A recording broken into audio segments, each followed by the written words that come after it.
Bonjour Adèle, Salut! comment ça va? Très bien, et toi? Ça va bien, ça va bien.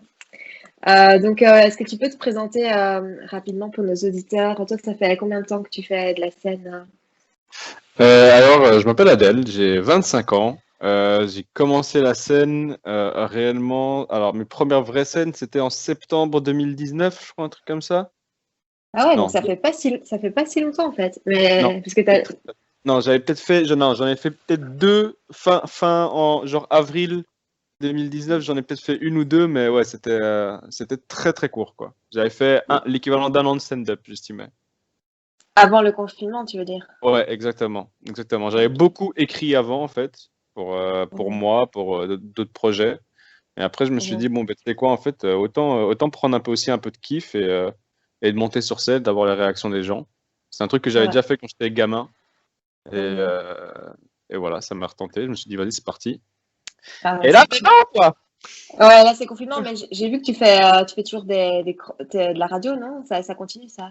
Oui, oui, oui, oui, ça continue toujours. Maintenant, on n'a plus le vendredi soir, malheureusement, parce que ça convient plus en termes d'horaire et tout. Mais j'ai été récupéré au vol par Fabienne Thirionnais et Nathalie Thirionnais dans l'émission incroyable de Tout pour faire un monde. Si c'est bien C'est ça. sur Oui, c'est bien. Arabelle, hein, c'est ça? Exactement, sur Arabelle, c'est du mardi au vendredi de 16h à 18h et moi, je passe le jeudi.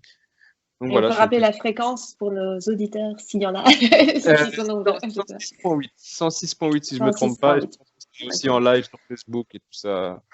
C'est Ouais. une radio C'est rediffusé. technologique high-tech au summum de la qualité. Nice. Mais j'ai vu que tu m'avais parlé déjà de ça, que tu avais envie de faire des parodies musicales et tout. Et au final, j'ai vu un petit peu, ça a l'air on dirait que tu t'éclates vraiment à faire ça, donc c'est chouette. Ouais, ouais, j'ai un truc que je fais déjà de base très naturellement, en fait, chanter. En tout cas, quand j'écoute beaucoup de musique. Vraiment, j'écoute Mhm. énormément de musique. Quand je sors pas sans musique, je cuisine pas sans musique. En fait, si je regarde pas un truc, j'écoute de la musique. Donc, Mhm. c'est un truc, les musiques que j'écoute, je les connais en moment. Je connais le rythme de la chanson, je connais les rythmes du texte et tout. Et je la Ouais. connais limite par cœur. Et ça me permet, je sais pas, j'ai des kiffs et il se passe des trucs dans ce que je fais. Et je me dis, vas-y, je dis ce que je fais, mais en chantant. Et Ouais. des fois, il en sort des trucs très très drôles. Et je suis tout seul en fait à rigoler comme ça, ou des fois avec mes colocs, tu vois, ils sont là à rigoler. Mais, Mhm. euh, mais au final, je me dis, vas-y, ça part un peu comme ça, je le note jamais, c'est dommage. Et à un moment, je me suis Ouais. aussi chauffé comme pour la scène en mode, ben vas-y, mets-toi à fond dedans, fais-toi kiffer. Juste vraiment ça, je me suis dit, vas-y, fais ce que tu as envie, qui Ouais. toi te fait rire, quoi. Et que je Ouais, fais déjà de base naturellement.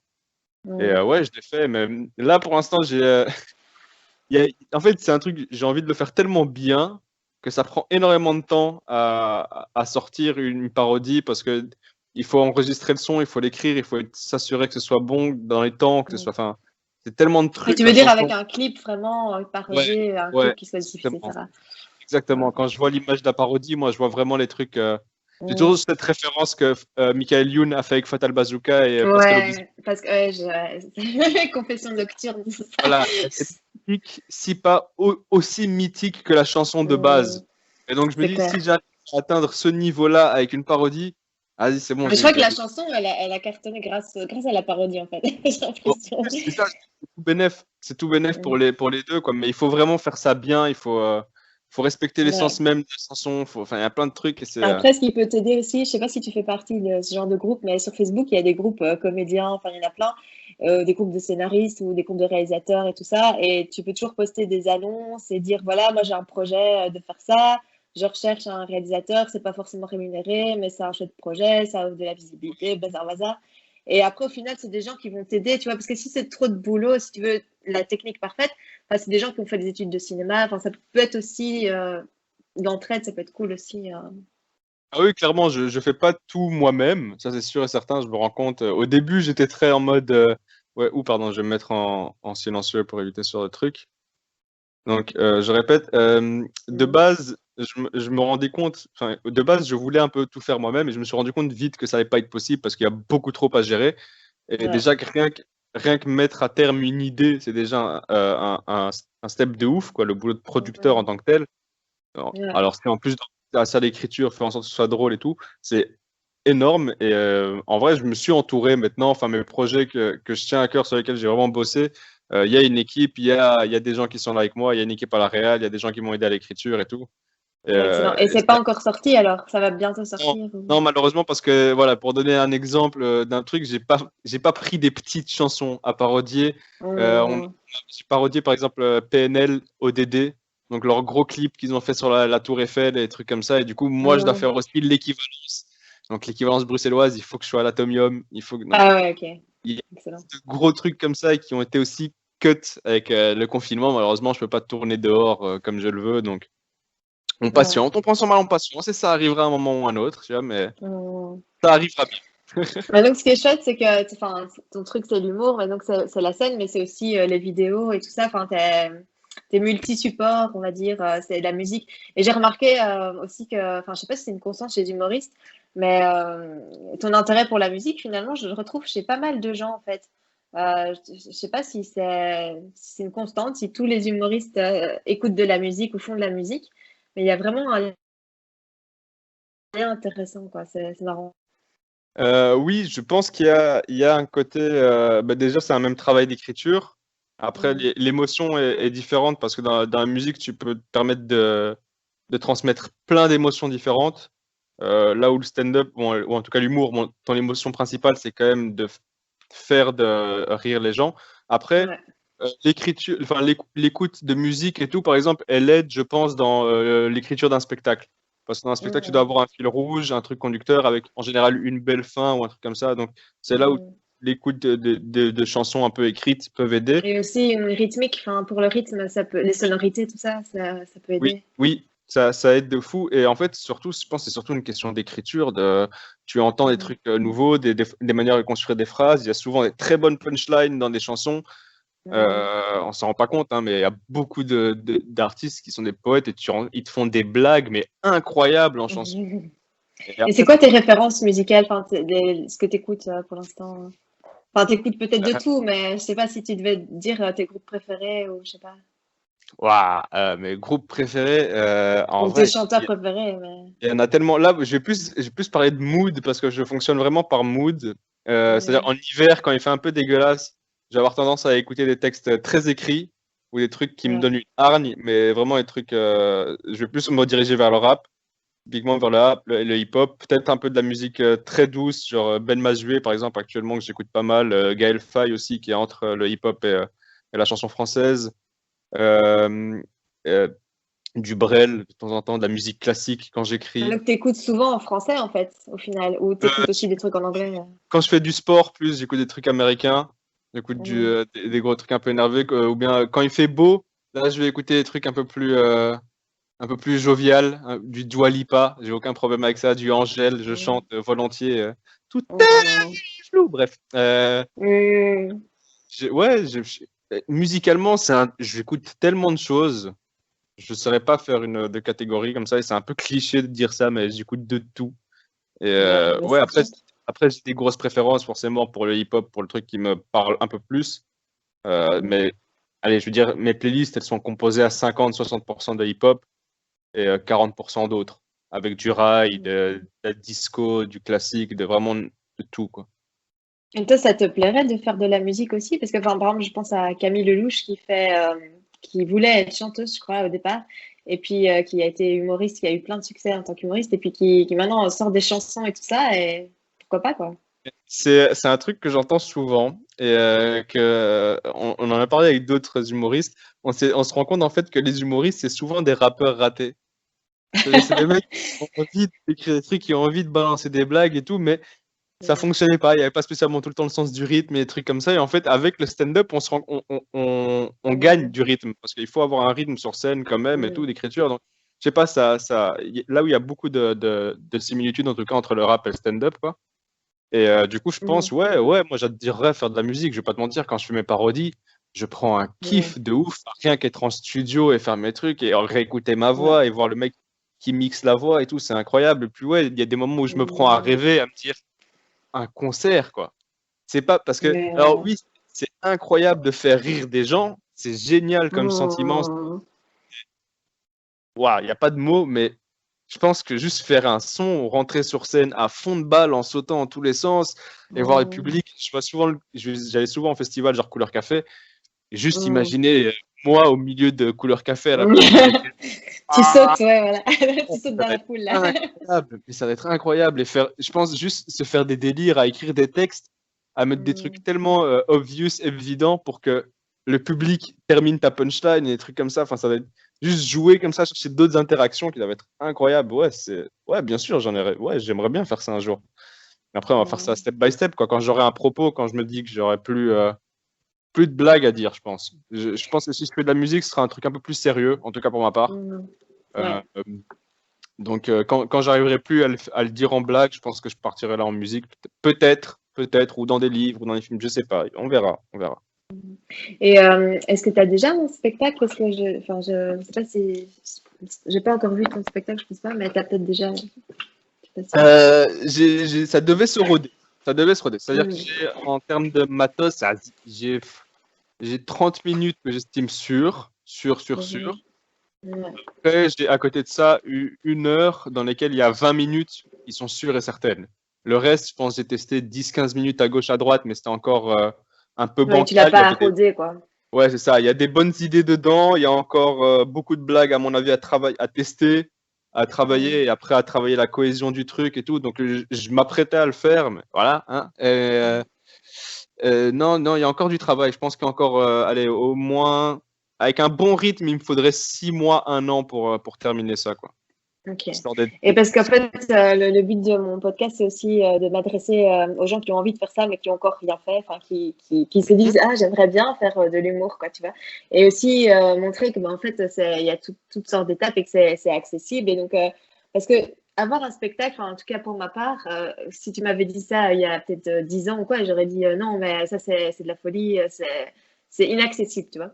Et Mhm. finalement, on se rend compte qu'il y a des étapes un peu dans le processus, quoi. D'abord, tu fais ta première scène, puis tu participes à des scènes ouvertes, puis finalement, tu rencontres les collectifs, tu finis par participer aux scènes ouvertes des collectifs, tu fais des 30 minutes, enfin des 20 minutes, des 30 minutes, et puis finalement, tu testes plein de trucs différents partout. Après, tu te dis, j'ai beaucoup de matos.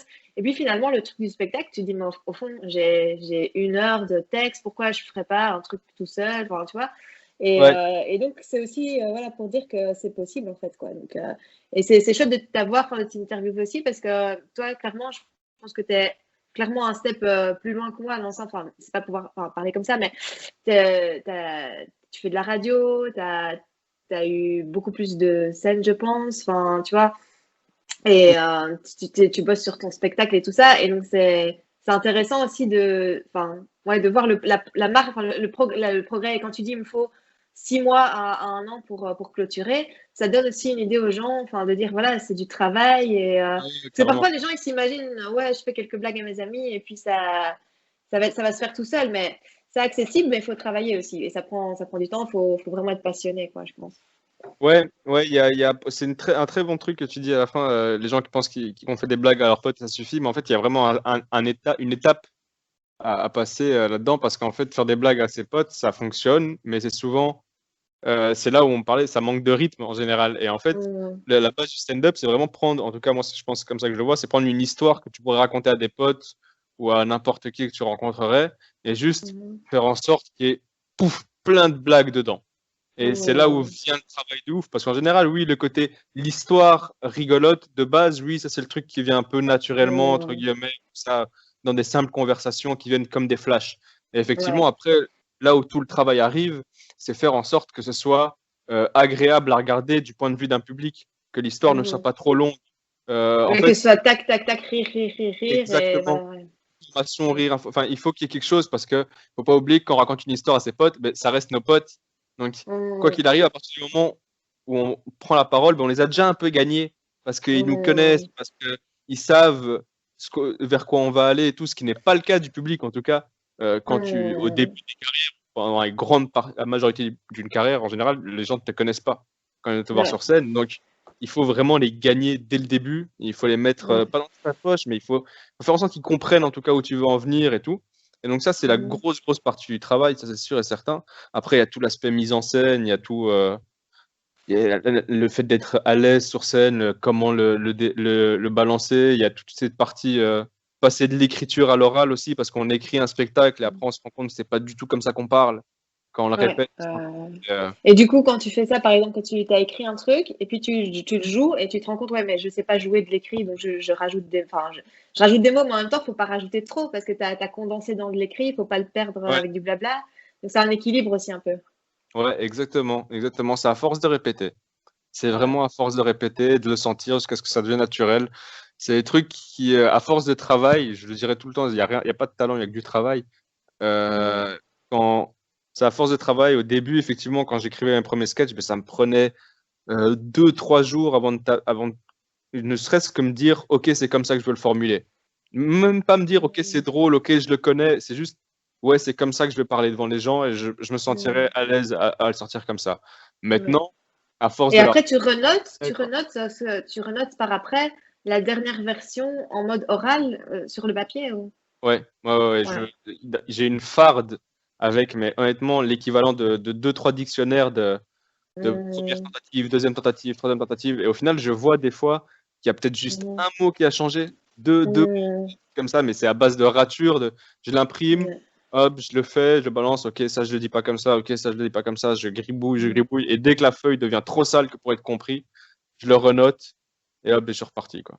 Mais Ouais. c'est. Mais donc, tu dirais qu'il faut, c'est un équilibre aussi entre retravailler ce qu'on a déjà écrit, mais il faut aussi se renouveler, écrire des trucs au goût du jour et enfin, rester dans la tendance aussi. Donc, enfin, je pense que c'est un équilibre entre écrire des nouveaux trucs, mais pas trop non plus. Faut se concentrer sur améliorer ce qu'on a déjà fait aussi. Enfin, Mhm. j'ai l'impression. Ouais, ouais, écrire des nouveaux trucs, c'est bien. Je pense, pour un spectacle en tout cas, c'est bien d'essayer de rester le plus intemporel possible, parce que c'est tellement un travail de longue haleine, Ouais, on ne sait pas quand on va le jouer. c'est Euh, clair. je prends un bête exemple, les mecs, un type comme Malik Bentala qui a tourné avec son premier spectacle, son tout premier spectacle, il a tourné avec pendant 4 ans. Il Ouais, a tourné avec 4 ans. Et ça se trouve, avant ça, il a dû l'écrire et le préparer en 2 ans, un truc comme ça. Donc, c'est-à-dire qu'entre le début d'écriture du spectacle et la fin, il y a eu 6 ans. Donc, on peut pas oui, faire les vannes de l'actu, je pense que c'est bien dans des chroniques qui passent à la radio et que c'est chronique direct vidéo. diffusé. Exactement. Mais pour ton spectacle, vaut peut-être mieux ouais, rester dans des trucs Utiliser des ouais, thèmes comme de tu la dis. vie ou bien vraiment des trucs. Après, ou bien vraiment des gros, gros événements, quoi. Dont on sait ça va encore parler dans Mhm. plusieurs années, quoi. Ah, il faut voir long, hein. Mais c'est Ouais. un travail, c'est un boulot d'essai, de réécriture à chaque fois, je pense, exactement, de modification. Il faut pas avoir peur de dégager ses vannes. Ça, c'est vraiment un Mhm. truc Ouais. qui fait du mal en tant qu'humoriste. C'est de se dire, je l'ai Mhm. écrit, mais il faut se rendre compte que c'est nul. Il faut Mhm. accepter que c'est nul. Et c'est Ouais. pas Et puis parfois, sur le coup, quand tu l'écris, tu trouves ça drôle. Et puis après, toi-même, quand tu regardes des trucs que tu as fait il y a longtemps, tu fais ah ouais, ah non, en fait, tu t'assumes plus du tout, quoi. Le truc. exactement. Exactement. J'ai un bouquin avec mes notes où je mets toutes mes notes écrites, toutes mes notes de blagues, mes idées et Mhm. tout. Je Ouais. regarde même plus les premières pages. Parce que Ça te déprime, gars. je sais qu'elles sont mais vraiment claquées au sol. Du coup, je regarde même plus tout ça. Mais c'est important qu'elles soient là parce qu'elles m'ont permis Oui, d'arriver. ça, c'est ça. Non, mais Donc, c'est clair. c'est quand même, il faut quand même les faire. Il faut pas en avoir peur. Et après, là, moi, je suis vraiment j'ai l'impression maintenant d'être dans une autre étape Mhm. où j'ai l'impression que tout ce que je fais est nul. Et du coup, à chaque fois que j'ai une idée, Mhm. si j'entends pas les rires derrière sur la blague, Mhm. c'est qu'elle est pas bonne. Et je passe Ah à autre. ouais. Et ça devient, là, ça devient la partie très très dure, je pense, psychologiquement du stand-up et de faire rire les gens. Mhm. Mhm. C'est, c'est rude. Mais C'est après, plus stratégique. parfois, j'en discutais avec Khalid, il disait, ouais, mais au final, parfois, c'est le public qui, enfin, il est en train de manger, ou tu vois, ou il est pas venu te voir, ou c'est des conditions difficiles, et c'est pas, parfois pas de la faute de ton texte. Enfin, parfois, ça peut, tu vois, mais si tu as l'habitude que ça fait rire et tout, parfois, un jour, ça peut ne pas marcher, tu dois pas le prendre mal et tu dois rester dans ton truc, tu vois, enfin, je pense. Ouais, ouais, ouais. Après, ouais, ouais, clairement, clairement. Après, ça, c'est mon côté à moi, très perfectionniste, très compétiteur, où je me Mhm. dis, il n'y a pas d'excuse. Tu vois, Ouais. si. que les gens ils sont en train de manger, qu'ils soient venus pour voir leurs potes, qu'ils en aient rien à foutre de toi. Si t'es vraiment drôle, t'arriveras à les prendre. Si t'es suffisamment charismatique, si t'as une vraie présence sur scène, t'arriveras à les prendre quoi qu'il arrive. Et du coup, c'est un peu un challenge. Quand je vois des gens Ouais, complètement je comprends. bidés, personnellement, moi, il y a la musique Eye of the Tiger dans ma tête qui démarre et c'est parti. Tu Je vas veux y bien arriver. passer, quoi. Mais c'est ouais. Après, ça fait que la chute des fois elle est encore plus hardcore quoi. Le beat il est plus sévèrement vécu quoi. Et dur, ouais. Et est-ce que on peut parler de ta toute première scène, par exemple? Alors pour ma toute première scène, en gros ma toute première scène, j'avais 12 ans. J'étais en Ok. secondaire, première secondaire. Il y avait un concours de jeunes talents et j'avais vu, je me Ouais. rappelle l'affiche vraiment de mon étage, de ma classe. Je vois Caber Bonny, concours de jeunes talents. Vous voulez faire de la musique, des sketchs, du théâtre, bref un art du cirque, n'importe quoi. Venez vous inscrire. Et je sais pas pourquoi. Moi, je me suis dit, tiens, je vais aller faire rire les gens. Et je me suis inscrit et on a travaillé un sketch on travaillait ça avec mon prof d'histoire, Monsieur Collinge, enfin prof de technologie à ce moment-là. Ouais. Et je me rappelle qu'il m'avait dit cette phrase qui me restait encore à ce moment-là et qui, en fait, je pense, fait ma rigueur de travail. C'est qu'il voyait que je connaissais le texte, il voyait que j'arrivais à le jouer, mais il me rappelle qu'il m'en demandait tout le temps plus, vraiment d'être encore plus extrême dans le truc, encore plus, vraiment le jouer à fond. Parce qu'il Ouais. m'avait dit comment tu le fais. Oui, ça a fait rire tes copains, mais ça a pas fait rire le reste de la salle. Et il m'avait vraiment montré, il avait allumé la lumière de la salle et c'était vraiment genre allez, 150, 200 personnes, facile. Et j'ai vraiment Ouais. fait, et imagine si toutes ces personnes-là, elles rigolent pas. Ouais. Et j'ai eu d'un coup vraiment la grosse zone de transpiration et tout, comme si je vivais le bide. Et j'ai fait, ok, d'accord. Et on a vraiment retravaillé Ouais. tout. Et en plus, je le faisais sans micro. Et je me rends compte maintenant du truc que ça faisait. Moi, avec ma petite voix de 12 ans, balancer un ça sans micro. Et franchement, ça s'était super bien passé à la scène même. Bon, j'étais en stress. J'ai jamais ressenti une dose de stress pareille, quoi. Enfin, j'étais même pas encore sur scène que mes jambes, elles tremblaient. La veille, j'ai Ouais. pas su finir. Une fois sur scène, j'ai fait un pas sur scène, j'ai commencé à transpirer de manière scandaleuse. Euh, j'ai compris pourquoi ils mettaient des chemises noires, d'ailleurs, à ce moment-là. Moi, j'avais mis la chemise blanche, j'ai fait mauvaise idée. Et, et je me rappelle vraiment d'entendre ce premier rire et de waouh, cette sensation de toute une salle qui rigole à ce Mais que ça je t'a mis dis. en confiance un peu alors, et ça Ouais, pour la suite. ouf. De ouf, mais de ouf. Et surtout, à un moment, je me rappelle sur une grosse vanne, il y a eu un gros rire, mais vraiment un rire très très long. Et c'était la première fois que j'avais ce truc de ce rire qui t'empêche de repartir, en fait, dans ton texte. Et surtout, comme j'ai pas de micro, ben, je peux pas vraiment les couper, parce qu'ils vont pas m'entendre. Ouais. Et Ouais. du coup, je dois vraiment attendre que le rire s'arrête. Et je me rappelle, il y a vraiment un moment où j'ai 2-3 secondes où je regarde toute la salle qui rigole et qui est Ouais. un peu éclairée, et je vois la sous-directrice, qui était du coup la directrice du premier degré, du coup, notre big boss à nous dans l'année, qui est mais éclaté de rire et qui est en train d'applaudir. Et là, moi, du coup, j'ai fait OK, mais moi, petit mec de 12 ans, avec une blague, j'ai entre guillemets tout le respect de mes supérieurs hiérarchiques âgés et tout, enfin, juste avec une blague, quoi. Et c'est vrai que je me suis Ouais. fait faire tellement de choses avec ça. Et je peux, surtout une sensation incroyable. Et surtout le fait qu'après la scène, déjà les compliments et tout, ça fait super plaisir. Mais surtout toutes les filles de Réto qui étaient venues assister au spectacle, qui sont venues me faire ah, j'ai une cousine, une petite sœur à te présenter et tout. J'étais Ah. ok.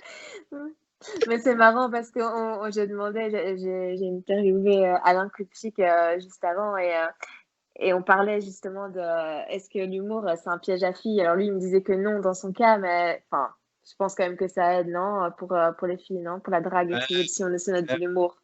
Mais oui, bien sûr que ça aide. En tout cas, ça aide avec le premier abord. C'est-à-dire, enfin, je donne un exemple tout bête, c'est un peu malsain, mais c'est la triste réalité. C'est-à-dire que j'étais sur Tinder, ouais, toujours, hein, Ouais. et avant que je mette des photos de moi sur scène, j'avais pas tant de matchs que ça. Une fois que j'ai commencé à Ok. mettre des photos de moi sur scène, tu sais, des belles photos prises par un photographe, boum, avec marqué humoriste, une petite Ouais. bio par rapport à mon métier ou quoi, tu vois, je- franchement, ça a quadruplé. Et c'est là, que je me Hmm. alors, je sais pas si c'est vraiment le fait d'être drôle, si c'est le fait que les gens se disent ah ok, il est à l'aise, il raconte des blagues, il a de la répartie et tout, tu vois. Mais en tout cas, sur le premier abord, c'est sûr que ça Ouais, aide. Après, c'est tout, ouais. ça s'arrête là. Parce qu'au final, bon, ben, ça reste une personne humaine comme n'importe qui. Et donc, il y a très peu de personnes qui vont juste s'intéresser à ce que tu as en façade. Elles vont quand même chercher à voir si tu as de la Oui, répartie, discussion, des trucs comme ça. Et donc, si derrière, tu n'assures pas, bah, ça sert à rien, quoi. C'est comme si tu leur mentais, c'est comme si tu leur vendais du vent. Donc, au final, ouais. oui, ça peut aider à faire le premier pas, mais c'est pas ça qui va te permettre de pécho qui tu veux, quoi. Ça, c'est certainement pas le cas. Ouais, bah, après, enfin, ça dépend peut-être, enfin, je sais pas, j'en sais rien, mais Gad Elmaleh, enfin, tu vois, à partir d'un certain niveau, vu que Ouais, tu disais que tu avais des exigences, des ambitions et tout, enfin, à mon avis, peut-être, toi, t'as l'air bien parti quand même, hein. Imagine, dans quelques années, tu vois, tu pourrais peut-être pécho qui tu veux, tu vois, c'est possible, hein. ce serait cool. Écoute, non, mais ouais, non, moi je veux Parce que juste. t'es encore jeune, quoi. T'as quoi? T'as 25 ans. Je sais pas si Ouais, t'es casé. Enfin, c'est pas pour faire. Non, t'as dit que t'étais sur Tinder, donc je suppose que non. ouais. Mais donc t'as Je sais toute pas la l'autre, vie mais devant non. toi et voilà. T'imagines le mec, il est sur Tinder, mais en fait non, il est casé et il assume dans un podcast. Mais il y a des ouverts et tout qui le disent clairement, hein, qui sont là en mode sur Tinder. Ouais, mais je suis en couple ouvert, donc voilà. Il y a de tout, hein, on s'en Ah rend pas ouais. compte. Ouais, Mais ouais. C'est une jungle, après, j'ai l'impression. ouais, c'est ça. Mais après, pour le cas de Gad Elmaleh ou d'une personne avec énormément de notoriété, je pense que c'est juste, Mm. ça devient encore un peu plus malsain et ça devient pas malsain, mais ça devient plus difficile, je pense. Parce que là, on Mm. rentre dans un truc où est-ce que les gens, ils sont là pour ma personne ou juste pour l'image qu'ils se Le font de moi? succès, ouais, pour le succès, ouais, c'est ça, Même ouais, si seulement c'est la fame, tu as juste l'image qu'ils ont de moi, parce qu'à partir du moment où on a un certain ouais. Ouais. niveau, les Mhm. gens auront tendance à nous idéaliser. Moi, je le Oui, vis oui, déjà bien un sûr. peu à mon niveau. J'ai plein de potes qui me Mm. disent ouais, je suis surpris que tu aies fait du stand-up, que tu fasses de la scène, parce que dans le privé, je suis quelqu'un de très calme, en fait. Je suis quelqu'un de très Mhm. réservé, très timide. Je fais des blagues Ouais. et je fais le compte que sur scène parce que je contrôle un peu mon environnement. Je sais ce que je vais Mhm. dire, donc ça sort pas Ouais. du contexte que je veux lui donner. Mais Oui, et puis avec tu sais des. qu'a priori, on te coupe pas, on va pas te couper la parole. Enfin, c'est bon, c'est toi qui as le micro, c'est toi Voilà, qui. Enfin, ouais. voilà. Donc tout est contrôlable. Tandis que Mm. quand je suis avec des gens, je vais tendance à être beaucoup plus en retrait parce que j'ai pas envie de dire des conneries, j'ai pas envie de dire des trucs que j'en vais regretter, que tu vois, donc je préfère patienter, dire moins de bêtises. Il y a vraiment qu'avec mes bons potes où je vais être comme sur scène, en fait, comme dans la vraie Mhm, vie, tu vois. mhm. Et du coup, Ouais, je pense qu'il y a donc finalement, t'as l'impression des d'être exceptions des fois. finalement très naturel sur scène, en fait. Enfin, très, comme tu dis, que c'est réservé à tes potes très proches.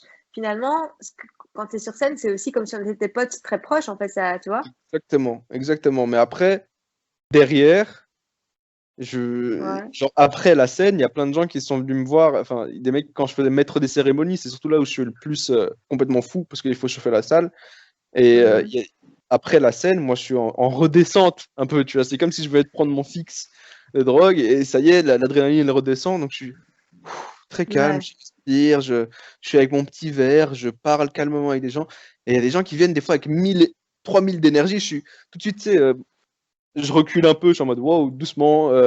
Et j'ai des petits trucs comme Ouais. ça parce que il y a des petits problèmes de confiance à donner avec les gens. Moi, doucement, ne soyons pas tout de suite trop. Je suis pas très tactile, je suis pas très bavard de base. Là, je parle beaucoup parce que c'est un truc que je Mhm. connais. Mais genre, j'ai pas Mhm. beaucoup de conversations avec les gens. Euh, Mhm. et- Mais tu veux dire avec tes fans ou même avec tes potes? les fans, même avec des connaissances, des potes, genre, tu vois, quand je suis avec un très bon pote, je peux parler de tout et n'importe quoi. Parce que je lui fais Ouais. confiance, parce que c'est ça, ça. Mais quand c'est quelqu'un que je connais, que j'ai fréquenté à quelques endroits et tout, Mhm. quand on est avec moi, il y a des longs moments de silence, hein, des fois, vraiment. Je, Ouais. je suis pas, genre, je suis très nul pour les tête-à-tête. C'est pour ça que, typiquement, moi, je suis le pire date qu'on puisse avoir, en fait. Parce qu'en tête-à-tête, je Ouais. suis éclaté. Je suis, mais nul. Ouais. Je sais pas entretenir une conversation. Je sais juste Mhm. venir mettre quelques petites blagues, quelques petits trucs à certains moments, mais Mhm. le reste, c'est compliqué, quoi. Tu vois, toutes ces interactions Mhm. sociales, de savoir ce que veulent les gens et trucs, j'ai du mal. Du Ouais, coup, je comprends. Et ouais, c'est.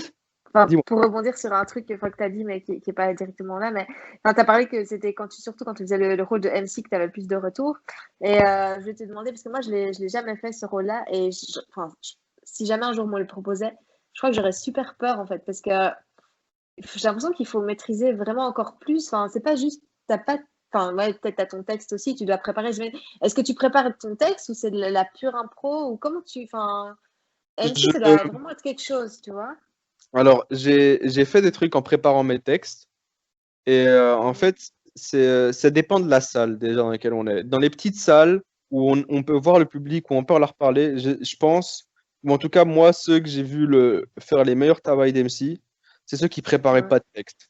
Tu prépares éventuellement dans le coin de ta tête deux, trois petits jeux pour chauffer le public si jamais ils sont un peu Mhm. morts. Tu prépares Ouais. la promotion qu'il faut faire des artistes ou deux, trois blagues de tes sketchs à toi qui sont un peu passe-partout, que Mhm. tu sais, qui sont solides au cas où s'il y a eu un mauvais passage et qu'il faut un peu réchauffer le public pour la suite. Mais préparer Mhm. de A à Z tout ce qu'on va dire exactement à chaque interaction, c'est pas que c'est compliqué, mais c'est que ça fait souvent un flop en fait. Parce on essaie d'anticiper des trucs et Mhm. quand ça n'arrive pas, en fait, on avait tellement anticipé le truc qu'on est un peu perdu Mhm. quand il y a autre chose qui arrive. Donc, autant mieux vaut Ouais. laisser arriver le truc, se dire s'il se Ouais, passe. mais si tu prépares pas, tu dois vachement improviser et au final, si Ah tu te ouais, retrouves, ah non, mais si ouais, tu te retrouves clairement. là sur scène en mode ah ben merde, il faut dire quelque chose maintenant. Enfin, en fait, je crois que tu dois te driller en énergie, non? Quand tu fais ça, tu dois te chauffer dans ton cerveau. Enfin, tu dois être hyper au Ouais, taquet, non? ouais, ouais, il faut avoir une répartie de ouf. Et il faut. Mhm. C'est ce moment-là où moi, je vais puiser toute mon énergie sociale. En plus, je fais Mhm. MC une fois par mois. Donc, une fois par mois, j'estime que je mets toutes mes interactions sociales là-dedans. Et c'est-à-dire, je Ok. monte sur scène. Et je sais que typiquement, en début de set, de passage, quand je fais le MC, je sais que je dois dire tous les conseils techniques et après que je dois chauffer le public. Donc, je commence par les conseils techniques. Si je vois qu'il y a des Mhm. réactions un peu bizarres ou quoi, ben, je vais réagir sur ces gens, faire deux, trois petites blagues et t'as Ouais. peur d'avoir compris. Il y a des trucs tout bêtes et petit à petit, on installe le truc et après, on va juste Mhm. faire connaissance avec le public. Juste faire connaissance, Ouais. leur parler, qui Mhm. est là, qui sont classiques, est-ce que vous êtes en couple, les trucs tout bêtes, voir s'il y a des Ouais. enfants, ça fonctionne toujours bien aussi, voir ce qui viennent pour la première fois, s'il y a des étudiants, Ouais. ça peut me permettre. Et après, et en vrai, après, c'est vraiment juste lancer l'artiste le laisser faire son Et travail, rentrer sur ouais. scène, faire de la promo, éventuellement réagir sur son sketch. Si on arrive à balancer une blague par rapport à ce qui a été dit, c'est super. C'est, je pense, Ouais. parfait. Et après, tu passes le suivant. Ou alors, si tu n'y arrives pas, ben, tu relances une petite discussion avec quelqu'un, mais un truc très court. C'est en fait le plus compliqué, je pense, en tant qu'MC, c'est juste gérer les rythmes. Parce que Ouais. les gens. Et le fait de, comme tu dis, harpaguer le public, enfin, demander genre où est-ce que vous êtes en couple et tout, est-ce que c'est quelque chose que tu as dû apprendre ou c'était venu naturellement assez vite, tu t'es dit, enfin, parce que la toute première scène à 12 ans, tu as fait ton truc.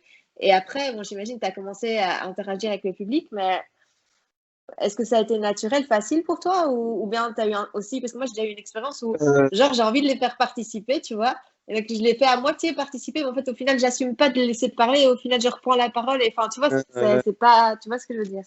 c'est un truc qui s'est fait, je pense. J'aimerais te dire que c'est très naturel, que j'ai une répartie de base et tout, tu vois, mais j'aimerais te dire, tu vois, j'aimerais me la péter et faire ouais, je suis quelqu'un de super marrant. Mais non, il y a quand même beaucoup de travail derrière. L'expérience, le travail. Ouais, d'expérience. C'est ce que je dis en fait souvent avec les gens, c'est que dans le stand-up, il n'y a pas réellement d'improvisation. Enfin, pour ma part, je Mhm, pense pas. Ça peut arriver que tu assistes à un moment d'impro, mais c'est très rare. mhm, Pour la simple bonne raison qu'on ouais. fait tellement de scènes, ou en tout cas les stand-uppers que les gens voient médiatiquement, ils font tellement de scènes avec les Mhm, mêmes sketchs, les mêmes blagues, qu'au final, ben, les réactions restent aussi plus ou moins les mêmes.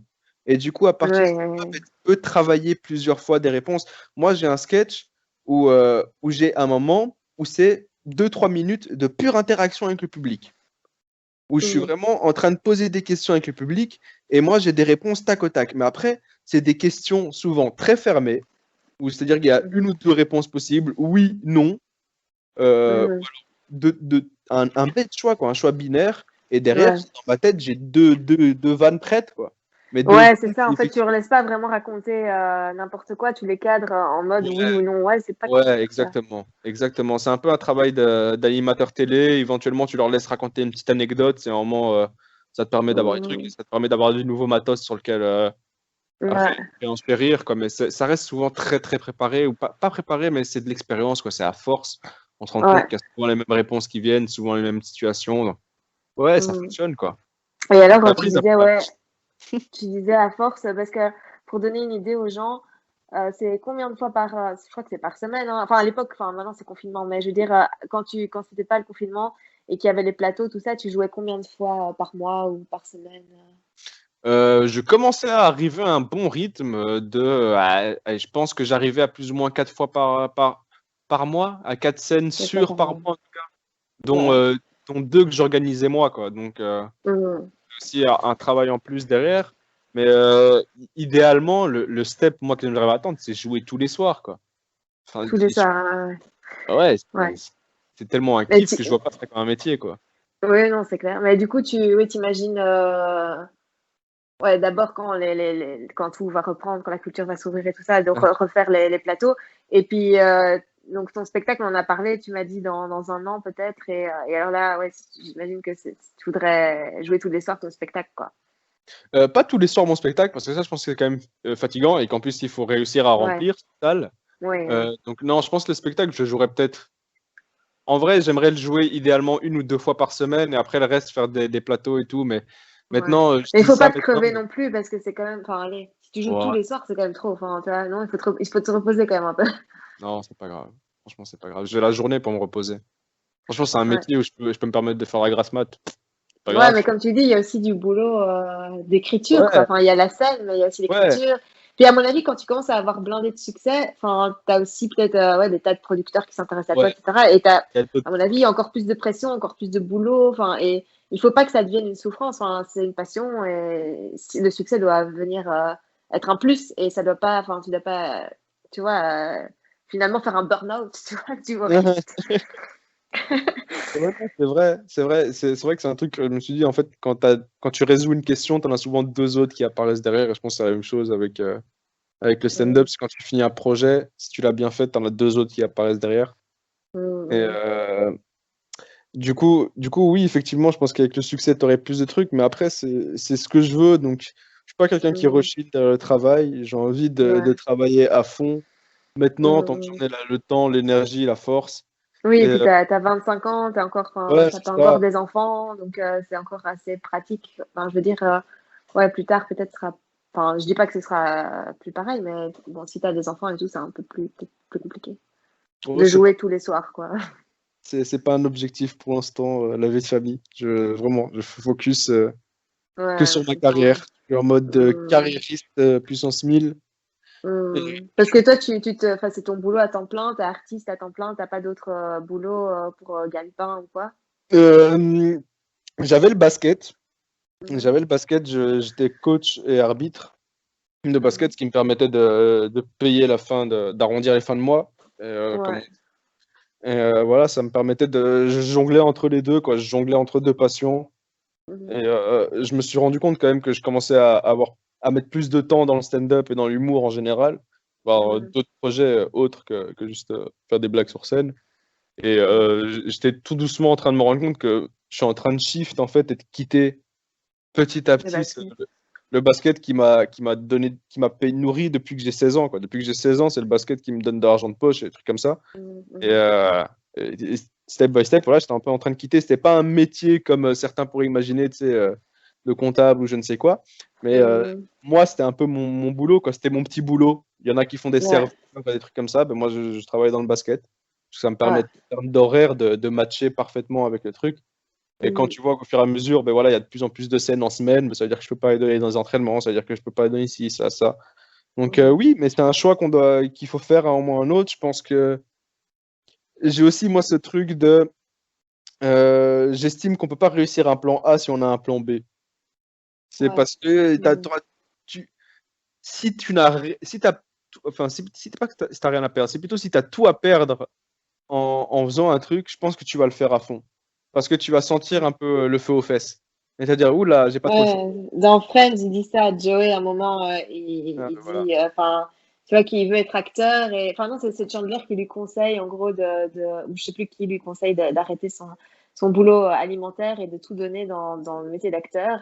Et du coup, il le fait, et puis il décroche rien au début, et il est là, mais putain, j'aurais jamais dû faire ça.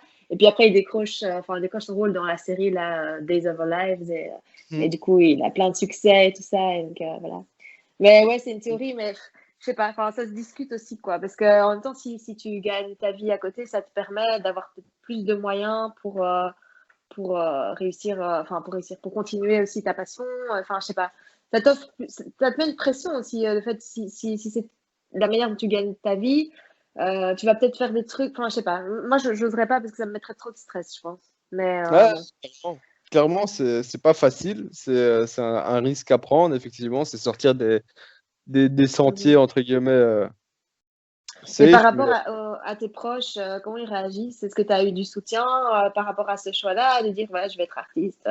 Ou parce qu'en général, les familles, bon, ça dépend, mais elles sont pas toujours hyper chaudes. Enfin, quand on dit euh, papa, maman, je vais être acteur ou je vais être ceci, enfin, ils ont réagi comment, tes parents? ma mère a été très supportrice. Je sais pas si c'est le terme exact, mais elle a été à fond avec, en tout cas. Enfin, elle m'a toujours dit, ouais, ça, je le sentais, je le voyais. Tu sais, elle Ouais. captait que c'était ce que je voulais faire. Et je pense depuis tout petit, j'en parlais un peu, mais voilà, la pression familiale, surtout de mon père qui était en mode non, c'est pas un vrai métier, donc faut faire des vraies études, des trucs Mm, comme ça. Et je pense parce qu'il voulait peut-être de la sécurité pour moi, mais mm, c'est pas ce que je voulais faire, quoi. J'ai fait un des études, j'ai fait 6 mois de comptabilité en stage. Vraiment, mm. enfin, dès le deuxième jour, je cherchais à savoir comment j'allais faire pour pas venir le lendemain, quoi. Quelle excuse j'allais. Ouais, c'est marrant que tu parles de comptabilité parce que moi, justement, mon boulot, enfin, c'est dans la comptabilité, enfin, mon boulot qui me permet de gagner ma vie. Et effectivement, c'est un peu chiant, mais, mais Ah ouais. l'avantage, c'est que c'est pas trop compliqué. Enfin, moi, je suis juste Non. aide comptable, donc c'est vraiment facile. En fait, il faut encoder des factures, mais il y en a blindé des factures, hein, donc ça te fait la journée Mhm. comme ça. Mais l'avantage, c'est que quand tu fais ça automatiquement, bah, tu peux écouter des podcasts, écouter des tas de vidéos d'humour et ça te laisse le temps. Bon, tu peux pas écrire tes vannes, mais tu peux te nourrir, t'inspirer, tu vois.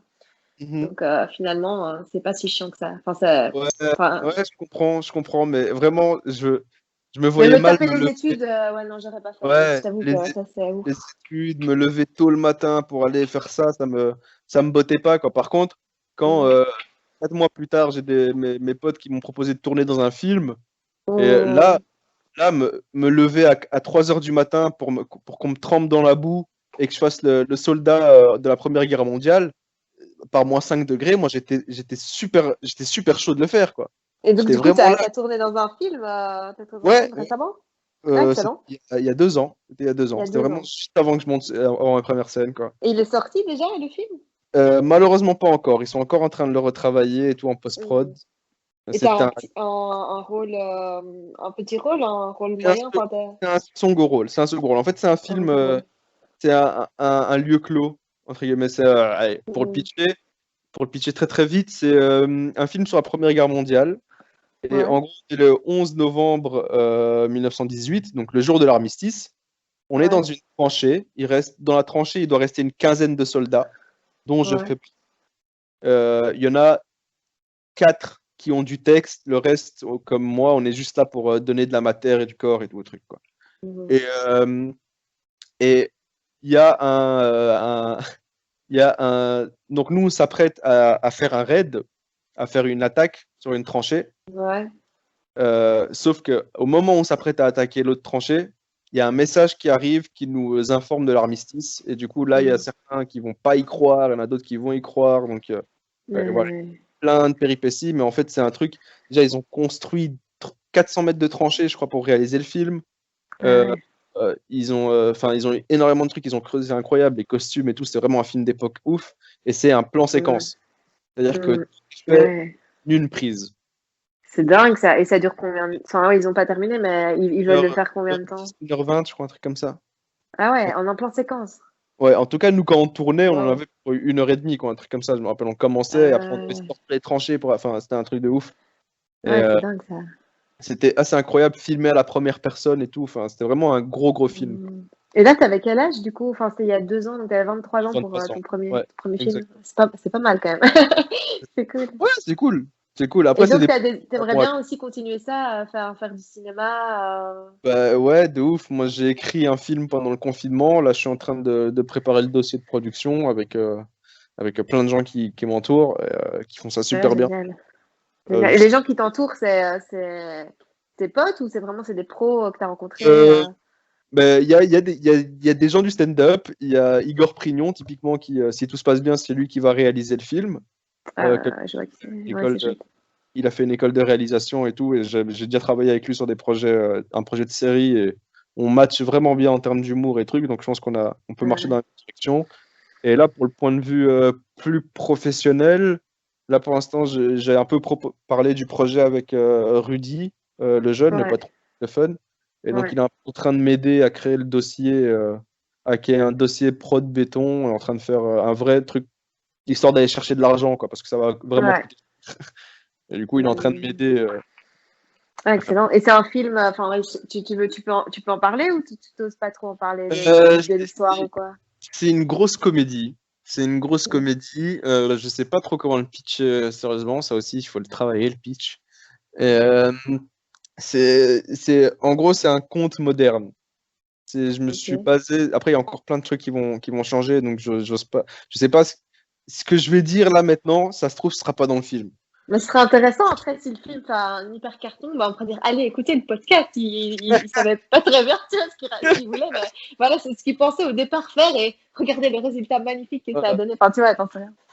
Ce serait incroyable. Mais en gros, c'est un conte. En gros, mon idée de base était, je me suis dit, vas-y, il y a souvent ce côté un peu idyllique des contes. Mhm. Enfin, tu sais, des contes, des personnages comme dans Disney, genre La Belle au Bois dormant, Aladdin, sont Ouais. un peu trop idylliques, trop fantaisistes à mon goût. Et je me suis dit, qu'est-ce qui se passerait si on prenait Ouais. leurs histoires et qu'on les mettait au goût du jour? Mhm. C'est-à-dire que au lieu de se passer au Moyen Âge ou un truc, ça se passe en 2020. Et du coup, il y a plein d'adaptations un peu différentes. Il y a plein de trucs qui bougent en fonction. Enfin, voilà, Ouais. c'est un peu ça le concept du film. C'est encore un peu très flou parce qu'il y a encore beaucoup de choses à modifier pour que ce soit un bon Et tu te film. Là, bases pour l'instant. sur plusieurs contes différents Ouais. ou t'as vraiment repris un non. Et Non, donc tu fais un mix de plusieurs histoires dans un seul film. ouais, c'est ça la partie la plus compliquée. C'est que pour en fait, je me base pas vraiment sur les contes. J'ai vraiment juste pris les personnages et leurs histoires et leur genèse. Ah Euh, ouais, c'est un peu comme si tu faisais, par exemple, Aladdin et Cendrillon. Enfin, genre, c'est pas le même conte, ouais, mais des deux personnages et puis dans l'histoire, quoi. voilà. Ils vont leur arriver plus ou moins le même truc. Aladdin, il va quand même rencontrer une sorte de génie. Cendrillon, elle Mmh, va quand même perdre plus ou moins sa pantoufle. Donc il y a des ouais. trucs comme ça, quoi. Mais c'est Ah remis au ouais, goût. ça peut être super marrant, hein, franchement. Et, Ouais, je là, vois bien l'idée, quoi.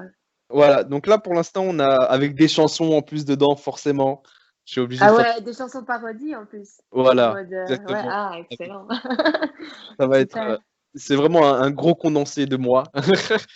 Mais là, pour l'instant, c'est plus une succession de sketchs que vraiment Ouais. un film complet, entier, avec une vraie trame et un vrai truc. Il y Mhm. a un début, on y touche, tu vois, on y arrive, mais il y a encore un travail d'écriture qui doit se faire, à mon avis. Ouais, et puis voilà, là, t'en parles maintenant, mais si ça se trouve, voilà, enfin, ça va peut-être prendre du temps avant déjà de finaliser Ouais, toute ouais, bien l'écriture sûr. du scénario, parce que Bien effectivement, sûr. écrire un film, surtout, enfin, ouais, ça se fait pas comme ça. C'est comme écrire un livre. Bon, tu t'écris des chapitres, mais moi, faut tout agencer. Enfin, ouais, Ouais, c'est beaucoup de travail, ça prend du temps et il faut pas sous-estimer.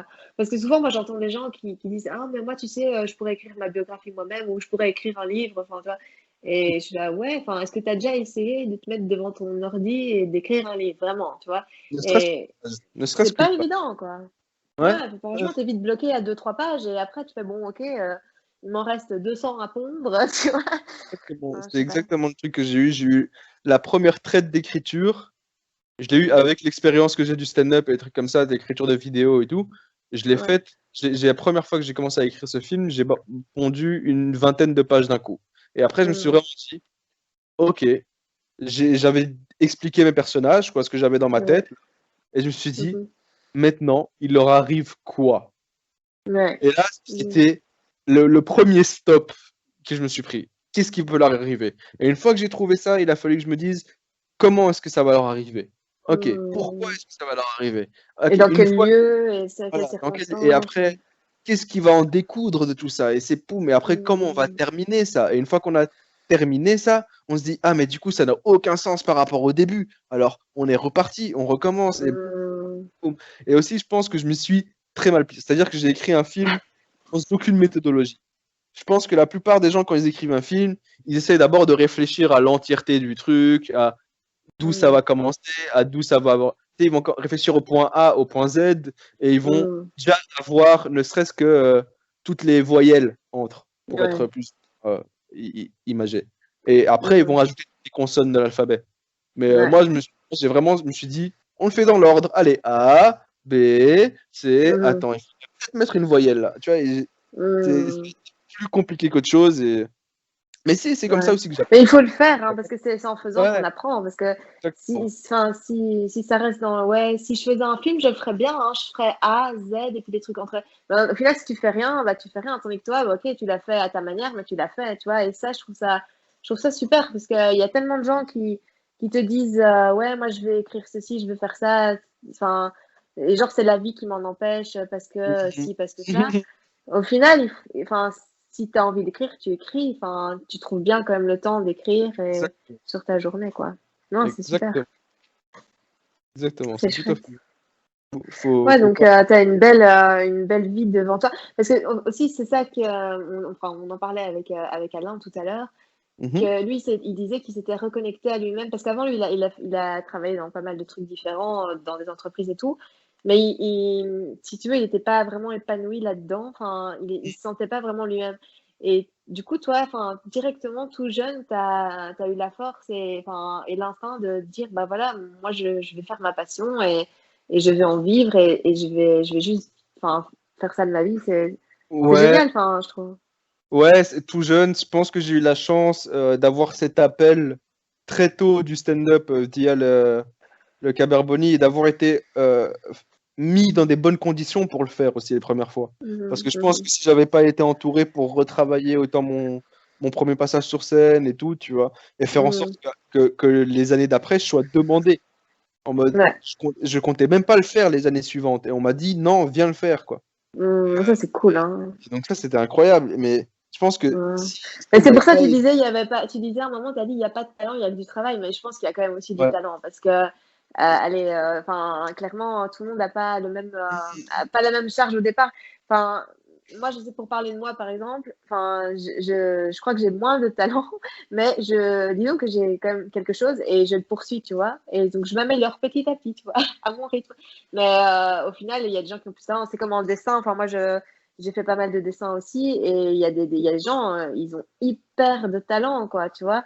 Et ça se voit directement, ils te font un petit truc direct, c'est impeccable. Toi, tu dois retravailler, gommer, faire plein de trucs. Mais quand même, moi, j'ai beaucoup dessiné parce que j'aimais ça. Et au final, j'avais pas le talent. Mais en travaillant, bah, je dis pas que c'est dingue ce que j'ai fait, mais j'arrive à faire quelque chose qui ressemble plus ou moins à quelque chose, tu vois. Et donc, ouais, je crois que les deux sont possibles, quoi. Mais toi, je pense que tu as vraiment... déjà de base, tu l'as dit, hein, à 12 ans, tu es monté sur scène, tu as fait rire 150 personnes dans un concours de jeunes talents et tout. Enfin, ouais, clairement, tu avais, beaucoup de talent déjà au départ, quoi. Tu as les bons gènes, quoi. Je pense pas en fait, je pense qu'on a une misconception, une mauvaise compréhension ou une mauvaise utilisation du terme talent. Pour citer Jacques Brel, encore une fois, pour moi, le talent, c'est juste l'envie d'avoir envie de faire quelque chose. Tu vois, c'est Oui, juste mais tu vois, moi aussi, j'ai envie, par exemple, si après, on prend nous deux, tu vois, on a tous les deux envie de le faire, mais toi, tu es plus doué que moi, entre guillemets. Mais ça, c'est des facilités. Effectivement, il y a des gens qui ont des facilités. Ça, c'est sûr et certain. Moi, typiquement, je prends le domaine du sport. Moi, depuis que j'ai 12 ans, je fais du basket. Il y a bien sûr, j'ai rencontré des joueurs qui sont plus grands que moi, qui étaient plus rapides, qui sautaient plus haut, qui à 12 ans shootaient mieux que moi, qui driblaient mieux que moi, bien sûr. Mais maintenant, j'en ai revu plein maintenant que je rétame. Parce que toi, tu t'es entraîné, quoi. Tu t'es entraîné. Parce que je me suis entraîné. Et donc, au final, oui, avoir du talent, c'est bien, mais si on n'y met pas du travail, mais ça sert à rien. Ça sert à rien. C'est-à-dire que, typiquement, si on a un beau diamant, s'il n'est pas travaillé, c'est pas très beau. Par contre, un beau bouquet de Mm. fleurs travaillé, ce sera beaucoup plus beau. Je sais pas. Mm. Donc, Ouais, non, je comprends bien ce que tu veux dire. le travail l'emportera toujours par-dessus tout. Et c'est là où je me suis dit aussi par rapport à cette première scène, si on m'avait pas forcé à travailler, à mettre de la rigueur, même dans ce que je pensais être juste de la rigolade, Mhm. je me serais tapé un bide. Et là, peut-être que tout aurait été différent derrière. Parce que je me serais dit, mais Oui, c'est. ou alors t'aurais peut-être réussi, mais t'aurais cru peut-être qu'il suffisait, enfin, que c'était tellement facile et que tu devais pas travailler, tu vois, et au final t'aurais Mhm. moins progressé, je sais pas. Ouais, ouais, exactement. Exactement. Et il y a aussi beaucoup de. Il y a, quand tu disais qu'il a été soulagé de suivre sa passion, ça c'est sûr Mhm. et certain, je l'ai aussi senti.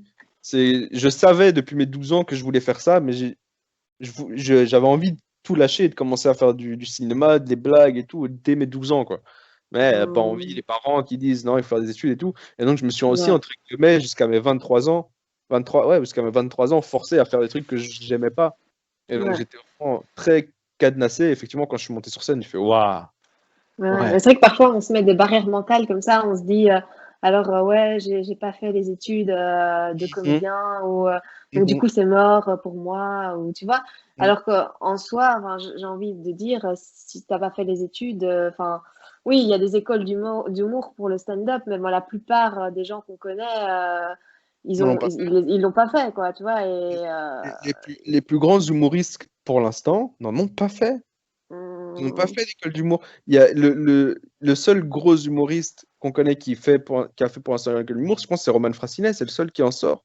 Les autres, c'est des mecs qui hum, sortent comme ça de répartie et juste d'essais. Et je parle ouais, de ceux qui viennent d'avant aussi, des mecs qui ont juste essayé plein de fois. Alors oui, hum, il y a moyen de t'aider, oui, il y a moyen d'avoir des cursus qui peuvent t'améliorer, mais après, ouais, le plus important, je pense, c'est de trouver son chemin. Il n'y a pas de parcours parfait, quoi. Il n'y a pas de parcours idéal. Il y a juste plein de parcours. hum. Et des chemins à prendre et c'est tout, quoi. Ouais, c'est clair. Et parfois, c'est comme tu dis, c'est la vie qui fait qu'à un moment, on prend cette direction-là. Mais j'ai envie de dire que si c'est ta voie, si tu sais que c'est ce qui te porte, bah, si c'est pas cette porte-là, ce sera une autre porte. Mais tu vas toujours retomber sur ce chemin, je pense, tu vois. Mhm. Exactement. Ouais. Exactement. Tu seras toujours ramené d'une manière ou à une autre. Ouais. C'est pas français.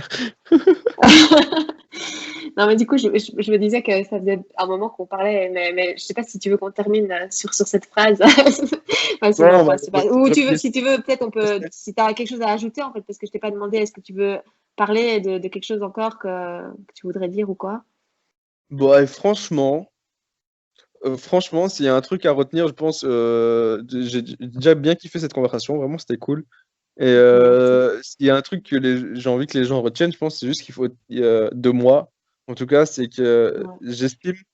Allez, je vais citer un rappeur que j'adore, Attic, qui me ressemble aussi un peu physiquement. Et Mhm. j'insiste, c'est lui qui me ressemble, c'est pas moi qui lui ressemble. Mhm. Euh, c'est, il faut travailler dans la vie. On n'est pas tous Mhm. bons de base ou quoi, mais il y a toujours Mhm. moyen de s'en sortir en s'entraînant, en se donnant, en fait. Mhm. Et il a dit un truc dans une interview très récente et qui, j'estime, moi, résumera bien, en tout cas, ma carrière ou en tout cas comment je vois mon truc. Euh, Mhm. j'ai toujours, je mets des guillemets, j'ai toujours travaillé comme un professionnel, même si j'en étais pas un, jusqu'à en devenir un. C'est comme ça que je vois Ouais. la suite des choses pour moi. C'est mettre vraiment Mhm. cette Cette pression et exigence. cette Ouais. exigence dans quoi que je fasse. C'est un truc qu'on m'a aussi souvent reproché au basket, c'est que j'étais trop exigeant. Et bon, Mhm. ben voilà, c'est pas grave. Il y a des gens qui ne l'ont pas, mais je pense que si on arrive déjà à développer, ne serait-ce que dans un domaine, une exigence pareille, ça peut nous faire des bons de ouf. On s'en rend pas compte. C'est clair, c'est clair. Et après, peut-être que, enfin, moi, je sais pas si c'est ton cas, mais par exemple, après, si tu te mets en couple, bah, tu seras peut-être exigeant pour ramasser tes chaussettes le soir, tu vois, et les mettre au panier. Parce que c'est un bête truc, mais tu vois, au final, les mecs, pourquoi ils vous laissez traîner vos chaussettes partout? Allez, soyez exigeants avec vous-même, tu vois. Eh ben, Non, moi, je petite ne le fais blague. pas moi, je ne le fais pas du tout. J'ai un appartement nickel et c'est des trucs que je reprochais à mes colocs. Ah, ben Ah, voilà, ouais. donc, Mais ça va avec voilà. ta personnalité, peut-être, justement, que t'es quelqu'un Ouais, d'exigeant, de rigoureux, de maniaque. Enfin, maniaque. Non, c'est ça, c'est une belle qualité, je trouve. Enfin, franchement, pour moi qui vis avec une bande de bordéliques ici, non, je m'échappe toute la famille, tu vois. J'ai l'impression de passer ma vie à ramasser des trucs et ça, à la fin, j'en ai marre, tu vois, une vie dans je une te comprends. porcherie. Je te comprends tellement. Je te comprends tellement. Ok, bah, en tout cas, merci Adèle pour ta Toi. participation, c'est super gentil. Et à bientôt. Oui, à très bientôt, Alexandra.